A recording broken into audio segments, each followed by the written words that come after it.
Салам урматтуу достор. Менин YouTube каналыма кош келдиңер. Бүгүн азыр эмнеге YouTube кылгым келип атат, акыркы убакытта кандай ойлор пайда болуп жатат, ошону бир аз айтып келип атат. Бир чоң проблеманы көрдүм да. Кыргызстанда бир чоң проблема. Кыргызстанда байкасаңыздар, кыргызча контент өтө аз. YouTube'да, Instagram'да, негизи эле Google'да кыргыз контент өтө аз. Бар. Жок деп элем, бар. Бирок ошо бар болгон контент основном 2 же 3 эмеге бөлүнөт. Категорияга. Биринчи категориясы бул жаңылыктар. Бул ошо эле Google'да Кыргызстан десеңиздер, Кыргызда эмне болуп жатат, Акипресс, Супер KG, тиги бу деп жаңылыктар чыгат. Анткени жаңылыктар Google'га кирет. Бул биринчи формат. YouTube'га деле ошондой жаңылыктар. Политика, жаңылык, эмне болуп жатат, ким эмне болуп кетти, тигиндей мындай ушундай да. Экинчи бул Кыргызстанда эң чоң маркет, ушундай толуп кеткен маркет бул юмор. Бул деген бул ха-ха-хи-хи маркет. Байкасаңыздар, Кыргызстанда бир блогерлер же кыйын болуп кеткен блогерлердин баары 80% же 70% мен толук процентаж билбейм, бирок ушунчалык көпчүлүгү юмор менен, вайндар менен, ха-ха контент менен, пранктар менен популярный болуп кеткен. Я ошол эле Канат Шабданбеков аябай пранктарды жасап, YouTube'га да киргизип, адамдарды мындайча айткан көңүлүн алган да. Бизде ошо көңүл алган эмелер. Мисалы үчүн киноиндустриясын алсак деле, ал жерде эмне? Биринчи турган Кыргызстанда бул юмор. Бул адамдар эмне кылат? Бул ха-ха-хи контент жаратат, отуруп алып. Мындайча айтканда, биздин Кыргызстанда возможность ушул экен да. Юмор болдубу? Үчүнчүсү бул майда чүйдө өтө сапаттуу, мындай өтө начар болгон бир мындай образование. Тилекке каршы. Эмнеге сапаты жаман деп атам? Мисалы үчүн, даже ушу образованиясы жок деп деле айта алам мен. Мисалы үчүн мен YouTube'га кирдим, мен баягы орусчадагы контент патруль этем, англисчада контент алам. Мисалы үчүн мен жазам эмеге, YouTube'га дисциплина.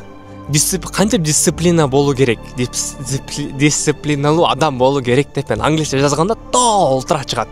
Миңдеп чыгат, каалган видеомду көрөм. Жакшы, мен көрө алам, анткени мен англисче билем. Дальше кеттик. Орусча жазам ошол эле. Как быть дисциплинированным человеком, там уроки, туториал десең чыгат. Бирок азыраак чыгат. Анткени эмне? Орустар дагы ошол темада эметилген аз. Мындайча айтканда воронка болуп келди да, англисче көп, орусча аз. Анан кыргызча жазып көрдүм мен. Ушуну кыргызча жазып көрдүм. Дым эчтеке чыккан жок. Чыкты. Бир сапаты өтө начар, эптеп сүйлөнгөн, бир озвучкасы менен мындай не от души болот го блогерлер, не от души жазышат го, ошондойлор чыкты. Карайм, мисалы үчүн башында 1-2 видео окшош чыкты, бирок калгандары мисалы үчүн кайра эле жаңылыктар, кайра эле пранктар болуп кетип атат да. Мен таң алдым, ёлки-палки, кыргызча ушунча контент азбы, же бул жөн эле мындай кокустукпу, бир эле жолу ушундай болуп калды, же уш темалар ушунча чын эле азбы деп. Дисциплина кирдим, жок. Саморазвитие дедим, жок. Англис тил дедим, чыкты, бирок анда да сапаты начар. Китеп окуу чыкты, бирок жок. Кесип кантип тандайм, ал дагы жок. Мен ушундай отурдум. Анда деген эмне? Кыргызстанда ушунча 6 миллион, 7 миллион калк жашап, макул 7 миллионбуз, бирок 6 миллион же 5 миллион кыргызча сүйлөйт дейли. Шаарларды санабайлы, бир айылдагы мындай областтарда, райондордогу аймактарды карасак, баары кыргызча сүйлөйт. Орусча сүйлөгөн адамдар өтө аз. 80%, 90% кыргызча сүйлөйт. Ушу 90% адамдар айылда жашаган, ушундай аймактарда жашаган, райондордо жашаган, областтарда жашаган адамдар кыргызча контентке YouTube'га кирип кызыкпайбы? Өнөгөйүн дебейби? Китеп окуйун дебейби? Кесип кантип туура тандаса болот? Кайсы университеттерге окуса болот? Кайсы чет өлкөгө барса болот деп мындай изилдебейби? YouTube'да барбы, жокпу десем, жок экен көрсө. Мен мага мындай аябай жаман болдум биринчиден. Анткени бул Кыргызстаныбыздын билимдин, адамдын ошо тартуу, ушундай мындай көрсөтүп коет да, адамдын, ошо калктын эмне болуп аткан проблемасын көрсөтүп коет да. Жөнөкөй эле материалдар жок. Өнүгүү, өсүү деген материалдар жок. Ушундай жаман болдум. Экинчисинен мындай лампочка келди да, бияка лампочка окуп мындай чух болду. Койсоңуздар дедим. Эгерде ушул контентти чындыгында сапаттуу жарата турган болсом, адамдар көрөбү же көрбөйбү деген суроо болду да менде. Ойлондум да. Чын эле кылып көрсөм болобу деп ойлондум, кечке ойлондум. Буга чейин өзүм мындай скептический эме менен келгем. Айткам, эми ушунча адамдар жүрөт, ушунча блогерлер бар Кыргызстанда, 100 миң, миңдеп, миллиондоп подписчиктер бар. Алар жанынан мен 20 миңим менен жөнөкөй эле адаммын. Мен аябай деле акча таба элекмин, монетизациям жок, өзүмдү өзүм араң багып жүрөм. Ошондо бекер кийим алып жүрөм, мисалы үчүнчү. Ошентип ойлодум, эмнеге башка бирөөлөр татпайт? Башка адамдар жокпу деп карап келе турган болсо, кайра эле эме келет. Аларга биринчи же керек эмес, же алар дагы мага ошентип ойлошот. Өзүн кемсинтип. Же дагы бир шылтоо кылып кылышпайт. Анан мен ойлодум, менин максатым кандай эле, менин миссиям кандай эле бул жашоодо? Менин азыркы миссиям жашоодо бул сапаттуу билим алып, адамдарга, коомума таратып берүү жана бөлүшүү болчу да. Ошентип мен элге кызмат кылмакмын.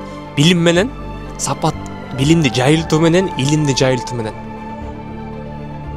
Ушул контент YouTube'да мага аябай. Ушул проблема мен үчүн да эме келди да. Муну мен кылсам болот окшойт дедим да.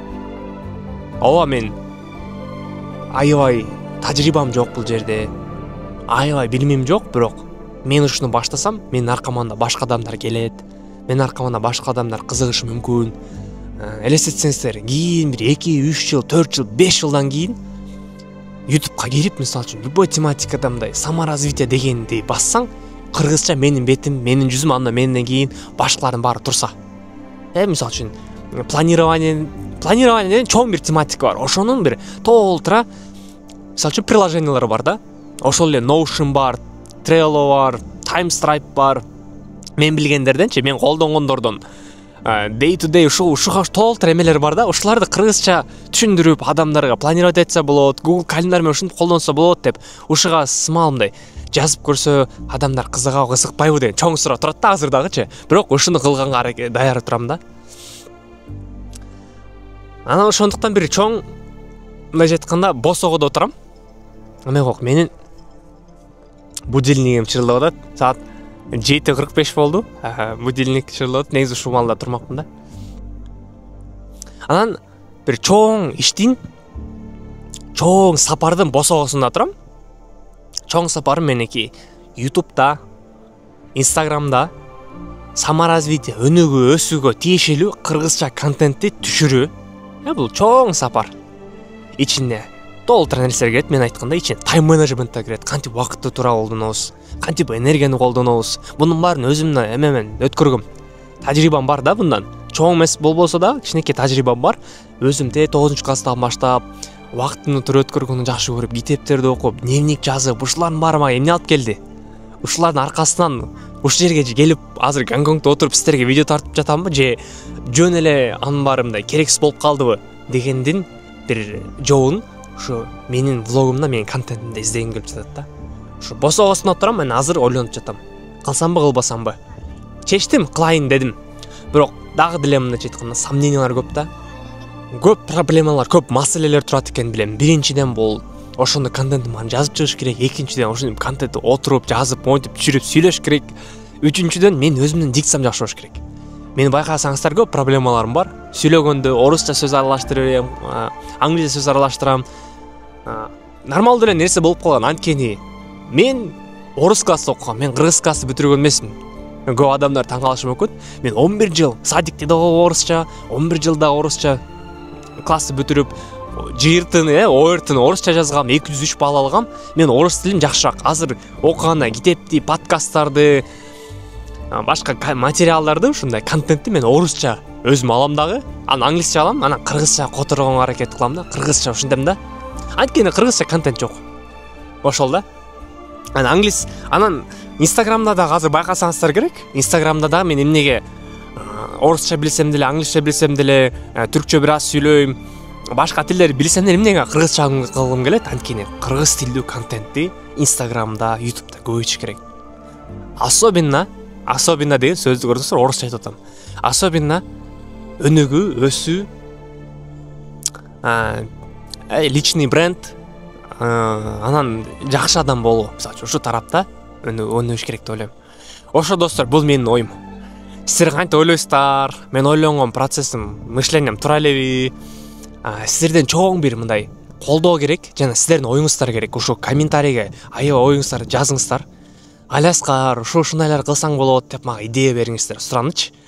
Анткени сиздердин комментарийиңиздерди окуп, мен өзүмө жакшы идея алам, вдохновение алам. Анан демек, менин бир аз да болсо көрүүчүлөрүм бар экен деп билем да. Вот. Ушундай сапарда турам, анан кайра эле артка келип монетизация келсе, кантип монетизация кылса болот деген азыр ойлонуп атам. Мен эгерде ушу тармакта, ушу сапарда сапаттуу контент жасасам, ушуну монетизация кылса болот деп ойлойм да.